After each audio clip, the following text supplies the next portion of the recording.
Welcome to the Irish Farmers Journal Weekly Podcast, brought to you by Ornua, the home of Irish dairy. Hi, my name is Ciara Leahy from Irish Country Living, and I'm here with Mary Phelan, our Careers and Education Editor. Mary, the subject of funding third level education here in Ireland, it's been a big discussion point in recent years, and it's cropped up again over the last week with the publication of the Cassells Report. Now, I know you've written about the Cassells Report in this week's Country Living. Can you tell me about what it proposes? We are in dire need in this country of a new model for funding third level education, because numbers that are going to be coming to third level are expected to increase by nearly 30% by 2030. So that's obviously a huge increase. So something needs to be done in terms of having a sustainable model. So the Cassells Report was published recently, and it had three distinct options that it was proposing for funding third level. And no doubt the first one, it really is the most popular, and that's because it sees the state significantly increase its funding to institutions, and it abolishes the €3,000 student contribution charge. It also potentially incorporates extending free tuition to postgraduate programs, meaning you wouldn't be paying fees for doing a master's, etc. Okay. So obviously, not surprisingly, that's the most popular option with most people. Let's just go with that one. Let's just go with that one, yeah. So the next two options then see students essentially pay for college themselves, whether that's in the form of loans up front or kind of continuing on with the system that we have at the moment. So the loans option sees the abolition of the €3,000 student contribution charge, also sees the abolition of upfront fees for postgraduate programs, and instead those fees are replaced with a system of income contingent loans provided by the state. So basically you would repay those loans when your earnings reach a certain level, and that would be a certain percentage of annual income that would be taken through your tax, basically. That's the one that's used in Australia, isn't it? Yeah, so that's kind of modelled on the Australian system. And then interestingly, if your earnings do not reach the threshold that they stipulate, then you won't make any repayments. And talk me through this third option, which is really looking at keeping things the way they are at the moment, right? Yeah, so basically at the moment, students pay a student contribution charge of €3,000. If you qualify for the grant, you get that €3,000 paid for you.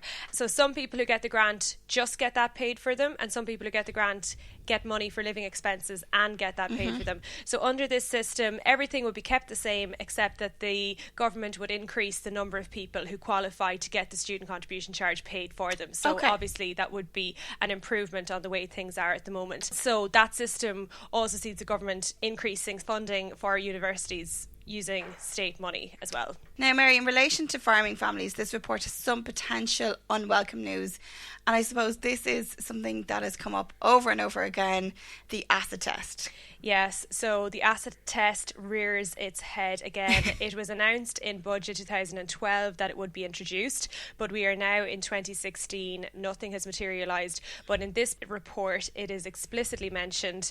It says there are well discussed inadequacies in the current means testing arrangements, which only consider income and take no account of capital, assets or accumulated wealth. And even recommendation 5 of the report says the current model of student support maintenance grant should continue and should be better targeted by taking account of capital, assets and accumulated wealth. So basically what this means is if you've got a farm, that land is now going to be considered in your asset test as well as your income. Yeah, so basically it means that farmers, as you say, who have a farm worth maybe €1 million or something, that's taken into account, whereas we all know that farmers might be asset rich but quite often they're income poor. So this really is not good news for farmers. We were looking at HEA data.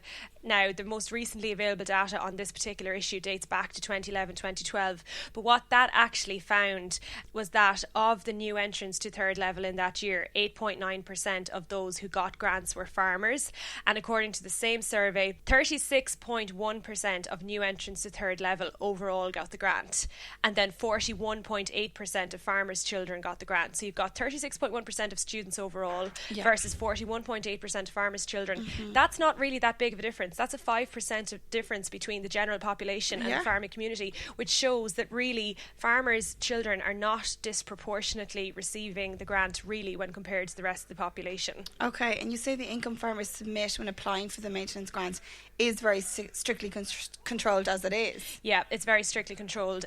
You cannot submit the same income that is used for income tax purposes as you can for the maintenance grant. There are actually more rules applied to the income when you're applying for the maintenance grant.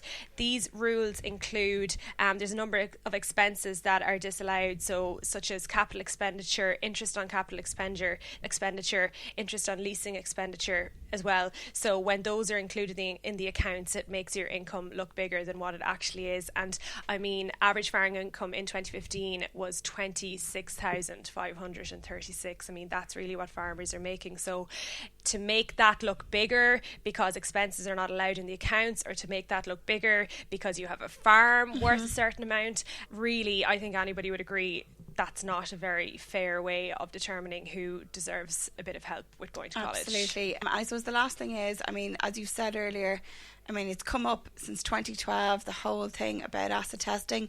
Does it look like it's actually likely to actually happen?